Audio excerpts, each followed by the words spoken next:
La mejor y más efectiva arma que tienen los pueblos para el reclamo de sus derechos contra las dictaduras, los gobiernos totalitarios como el que existe acá en Cuba, es la protesta pacífica, la lucha no violenta, la desobediencia civil. La lucha no violenta tiene tres conclusiones principales. Es posible liberarse de las dictaduras.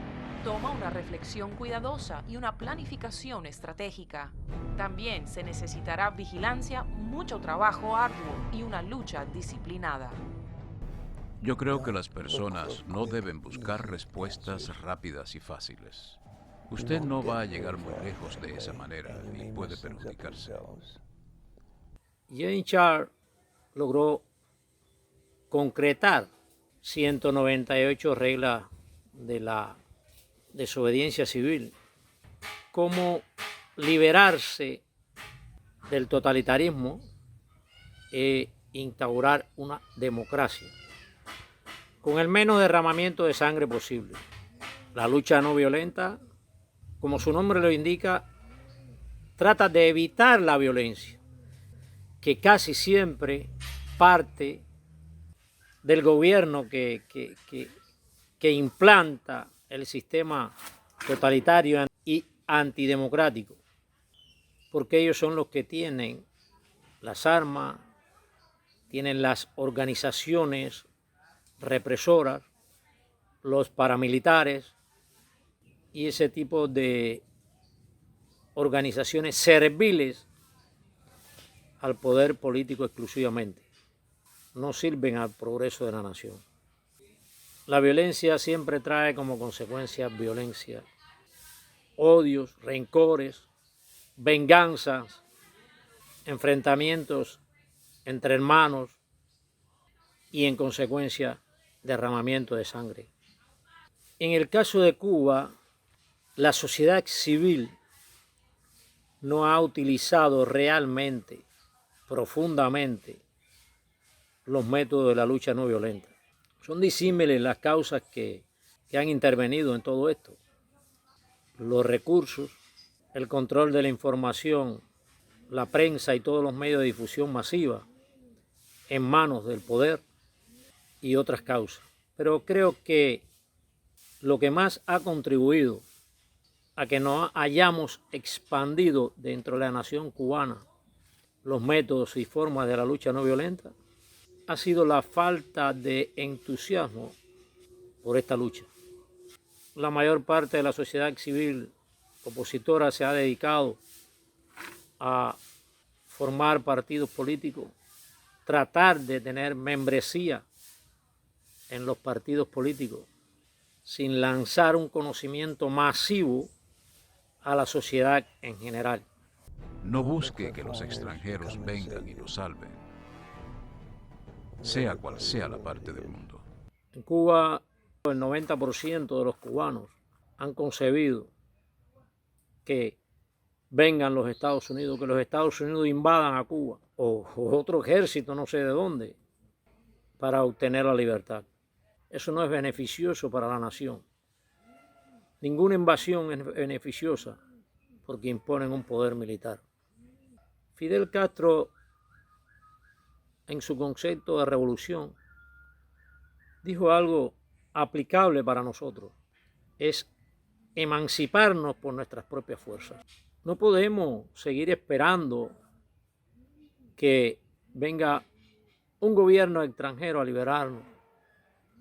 No podemos seguir esperando por las Naciones Unidas u otro organismo que rige la justicia internacional. Los cascos azules no van a entrar aquí a liberarnos. Es emanciparnos por nuestros propios esfuerzos para cambiar todo lo que deba ser cambiado, que en estos momentos es una necesidad cambiar el gobierno castrocomunista. Es una necesidad de supervivencia, porque ha demostrado que en 63 años ha hundido a la nación en una miseria material y espiritual. Y hay que ponerle coto a esto. Nuestras mejores fuerzas, nuestra juventud está huyendo del país en contubernio con los Estados Unidos, que aprovechan la oportunidad para obtener esa fuerza joven y creadora. Y como al gobierno de Cuba no le importa esa fuerza que se va, solo le interesa el poder, nos vamos quedando atrás en todas las fuerzas sociales que puedan producir algo en el futuro. No asuma que usted es tan débil como usted piensa que es. Y no asuma que el régimen es tan brutal y tan horrible y tan poderoso como ellos dicen ser. Si el régimen está preocupado por el poder de la población que les ofrece resistencia, ponga atención, porque quizá el régimen está en lo cierto. En ese caso, eso le indica algo que usted tiene que hacer. Y hágalo, porque el conocimiento de la lucha no violenta es ahora inmensamente mayor de lo que era hace 40 años. No debemos aprender solo de nuestras propias experiencias, sino también de la historia de otros. Eso quiere decir que hay que mirar a la historia de lo que varios grupos de resistencia y grupos revolucionarios han hecho, y si han triunfado o fracasado, y por qué. En realidad, todo es un proceso, y en la lucha no violenta hemos comenzado el proceso el 11 de julio. Claro, estaban sentadas algunas bases de la sociedad civil, pero la acción se comenzó el día 11 de julio del 2021. Ahora tenemos que nutrir esas fuerzas sociales que salieron a la calle el 11 de julio, desorganizadas, sin estrategias, sin conocimiento profundo de las protestas pacíficas, porque el gobierno nunca las había permitido y en este caso no las permitió. Brotaron solamente y no pudo contenerlas. Y no puede contener las próximas que se van a ir sucediendo. El pueblo toma conciencia de que está esclavizado, de que está sometido incondicionalmente al deseo político del poder. Un gobierno que nunca ha buscado el progreso de la nación, sino disfrutar de las mieles del poder. El control nunca es tan total como ellos creen.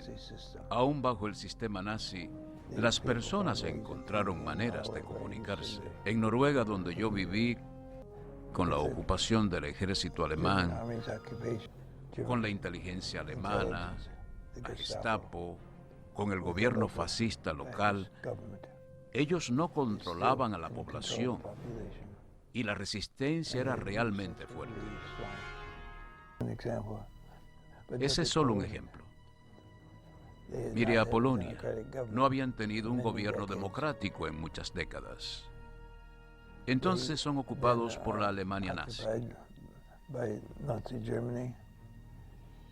Grandes sectores de la población fueron asesinados. La Gestapo estaba allí. El ejército alemán nazi estaba ahí. Luego la Unión Soviética los invadió y más personas sufrieron.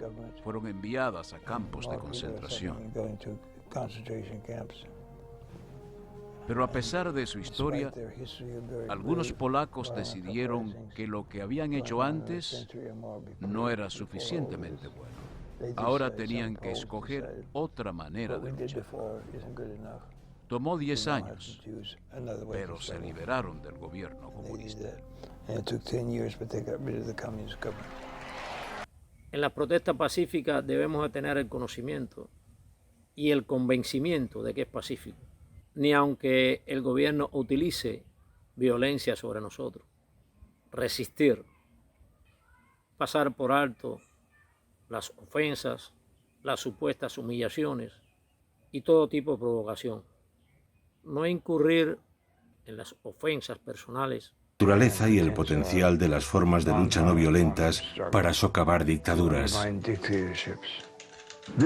Esta es una técnica de combate. Es un sustituto de la guerra y de cualquier otro tipo de violencia. Estas formas de rebelión son el boicot económico, la desobediencia civil, las protestas.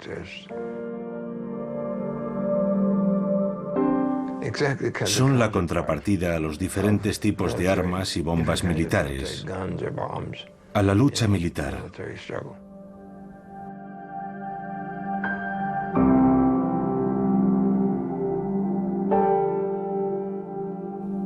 De esa forma tienen algo distinto a la violencia y la guerra, y siempre lo tendrán. No responder al golpe con el golpe, resistir. James Sharp aclara muchas cosas sobre todo este proceso. Si puedes identificar las fuentes del poder de un gobierno,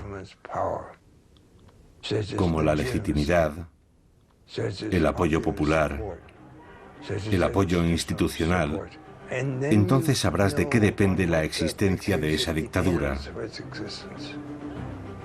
Y puesto que todas esas fuentes de poder dependen de la buena voluntad, la cooperación y la obediencia de la gente y las instituciones, tu trabajo es bastante sencillo. Solo tienes que reducir ese apoyo, esa legitimidad, esa obediencia, y el régimen quedará debilitado. Si eliminas esas fuentes de poder, el régimen caerá. El cubano es un indisciplinado, pero para ir a una protesta pacífica tiene que estar disciplinado, porque lleva una disciplina. Yo digo que la lucha no violenta es lucha armada. Y tenemos que arrebatar ese término a los defensores de la violencia, que intentan justificar con palabras bonitas ese tipo de lucha. Nosotros combatimos con armas psicológicas, armas sociales, armas económicas y armas políticas. Un tipo de lucha más poderosa contra la opresión, la injusticia y la tiranía que la violencia. Fui a Pekín cuando las protestas de la plaza de Tiananmen ya estaban en marcha. Aquel acontecimiento no tuvo lugar solo en Pekín. Protestas similares estaban teniendo lugar en otras 350 ciudades de China. Pero no se planificaron, no se tomaron decisiones estratégicas, como cuánto tiempo había que permanecer en la plaza y cuándo había que abandonarla. Los estudiantes no tenían un plan, estuvieron improvisando constantemente. Y más tarde supimos que muchos de aquellos ciudadanos chinos que estaban en la calle protestando fueron tiroteados y asesinados. La idea de que la improvisación te proporcionará un gran éxito es absurda. Es exactamente lo contrario. Si no sabes lo que estás haciendo, lo más probable es que te metas en graves problemas. Decía que en Cuba ha faltado entusiasmo por la desobediencia civil y los métodos de lucha no violenta, pero se ha practicado. ¿Qué ha sucedido?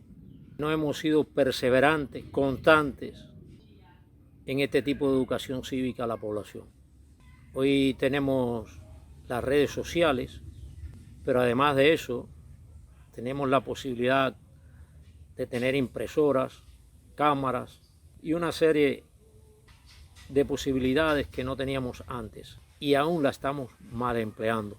Si observamos la historia, después del 11 de julio, las protestas pacíficas que se han hecho han obtenido excelentes resultados, a pesar de que ha habido represión y que también en muchos casos hemos dado motivo a la represión. Si para que ellos nos reprendan no hace falta motivos, imagínense dando motivos a la represión. La lucha pacífica no violenta, me gusta decirlo en los dos términos, no es un combate militar, que se establecen dos enemigos, uno de los bandos gana y ya. No, no, no. La lucha no violenta, la desobediencia civil, lleva un proceso cognoscitivo, de concientización, de preparación espiritual. A veces queremos que las cosas sean de ahora para ahorita. Muchos comentan que, bueno, que de qué han servido las protestas, porque quieren derrocar un régimen con todos los recursos y todas las armas de ahora para ahorita. No, no sucede así. Hay una protesta hoy, otra mañana, y hay que seguirla repitiendo constantemente para que llegue el resultado final, que es la victoria total, la instauración de un régimen democrático. Más cuando tenemos un pueblo enajenado durante 63 años, separado del mundo prácticamente, controlado por un poder totalitario que nos ha convertido en analfabetos políticos. ¿Cuántas veces he escuchado por ahí la frase: esto no lo arregla nadie, pero no lo tumba nadie? Ahí está el desconocimiento de la historia, la estupidez política en concebir algo terrenal, eterno, y más un régimen de gobierno totalitario, una dictadura. Eso es autocensura, que es peor que la censura. Es mutilación de los hombres antes de hacer cualquier acción. La lucha no violenta tiene la facultad de que todos pueden participar, hombres, mujeres, adolescentes, jóvenes, ancianos, todos podemos participar. Esos que optan por la lucha violenta, que no se puede llevar a cabo sin recursos, que yo personalmente no estoy de acuerdo con ella, pero se necesitan gran cantidad de recursos para preparar un ejército, preparar un hombre para un combate armado. En la lucha no violenta se necesitan relativamente pocos recursos, o no tan grandes como para una lucha violenta. No hay que hacer grandes inversiones en preparación de nada. Un poco de carteles, un poco de papel, de explicación a través de cualquier medio posible. Y ya está preparado un hombre para salir a la calle, por ejemplo, convencido de que no está dañando a nadie. Todo lo contrario, está beneficiando a todos y a él mismo. En Serbia, el gobierno de Slobodan Milosevic cometió durante años crímenes de lesa humanidad y ejerció una brutal represión interna. Aquello alimentó la creación de nuevos grupos democráticos que lucharon para eliminarlo. Bob empezó a enseñar las lecciones de Gene Sharp a los nuevos revolucionarios serbios.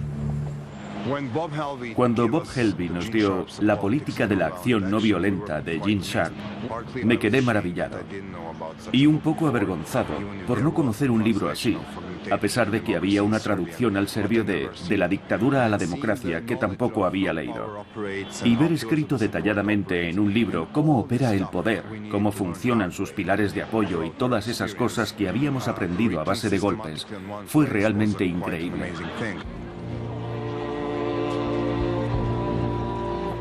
Una de las primeras tareas fue crear un símbolo de la resistencia que unificara a la gente. Es obvio que somos mayoría. Si pudiéramos reconocer a todos aquellos que están contra Milosevic, por ejemplo, saludándonos con el puño, podríamos acabar con él en unos cuantos años.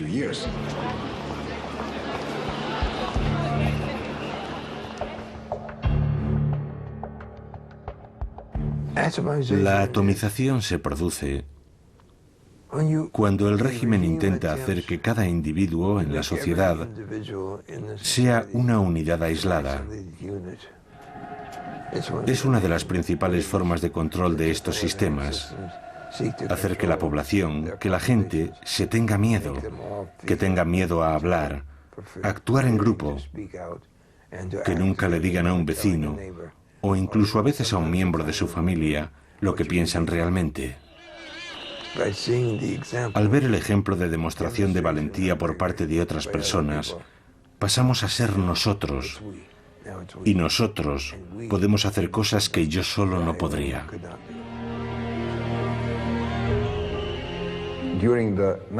En el 96 y el 97 nos manifestábamos día tras día.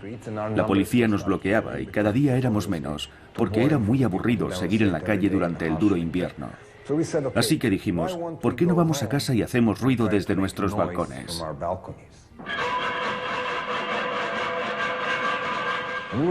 Lo hacíamos entre las 7:30 y las 8 de la tarde como respuesta al informativo de la televisión estatal. Nosotros no vemos vuestra basura, actuamos a nuestra manera. De las ollas y las sartenes pasamos a colocar carteles en todos los edificios, con cosas como ¿vais a procesar a los chavales por llevar camisetas de Otpor cuando no hay una sola ley que prohíba llevar lo que uno quiera escrito en una camiseta? El hecho de que Cuba permanezca por 63 años en esta dictadura no asegura que es por la fuerza y el poder de la dictadura, sino por la debilidad que hemos tenido nosotros, por el miedo implantado por Fidel Castro y la cobardía que hemos arraigado, junto con el imperio 90 millas que absorbe parte de la intranquilidad mediante el exilio, que se produce dentro de la nación, producto de las necesidades y de la explotación a que es sometido el pueblo. Hoy el reclamo del pueblo ya no es ni tan siquiera una situación de exigencia política, es un problema de supervivencia. O cambiamos el régimen o continuamos hundiéndonos en la miseria para terminar desintegrándonos como nación. Más de 140.000 cubanos han huido de la nación en este último año. La fuerza más creadora, la fuerza más productiva, y es una necesidad ponerle coto a esto. Y solo tenemos una alternativa, establecer una democracia en Cuba. Y solo nos han dejado un camino: la protesta pacífica masiva. ¿Por qué digo masiva? Porque sí, es cierto, han dado buenos resultados todas estas que se están haciendo en distintas localidades, pero también ha sido fácil de controlar. Una protesta general en toda la isla no es fácil de controlar. Solamente pudiera controlarla el gobierno satisfaciendo nuestras exigencias de derechos y libertades. Así que los policías que entraban en los institutos y detenían a estudiantes solamente por llevar la camiseta, luego iban a casa y hablaban con su mujer, cuya amiga se estaba quejando porque su hijo había sido detenido. O tenían que hablar con su propio hijo, que venía de su colegio, en donde nadie quería estar con él o con ella, porque su padre estaba pegando a chavales de su barrio. Y así, la opresión sistemática dejó de funcionar. Tienes que fagocitar esos pilares, y eso es lo que la resistencia serbia ha hecho. Decirle a la policía que todos somos víctimas del mismo sistema. No tiene sentido librar una guerra entre víctimas y víctimas, aunque unas lleven uniformes azules y las otras pantalones vaqueros. No debemos luchar entre nosotros. Y esa táctica funcionó en Georgia, en Ucrania y en muchos otros lugares del mundo. Eso es lo que hay que hacer, fagocitar esos pilares, no lanzar piedras a la policía.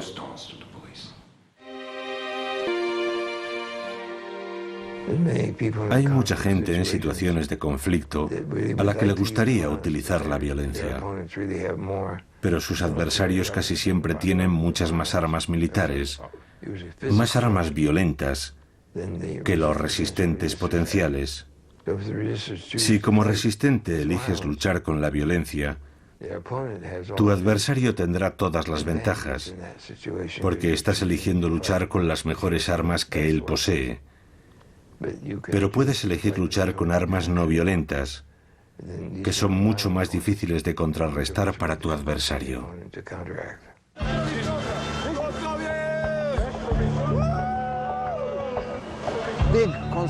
Las grandes concentraciones son muy difíciles de controlar. Puedes tener a 20.000 manifestantes pacíficos, pero si hay un idiota rompiendo ventanas, centrará la atención de todos los informativos, y eso puede socavar todo el movimiento.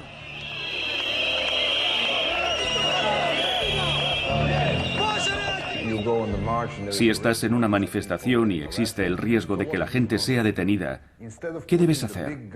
En vez de colocar a los tipos grandes delante, colocas a las chicas. Colocas a las abuelas, a los militares veteranos, de manera que la policía vea caras amistosas.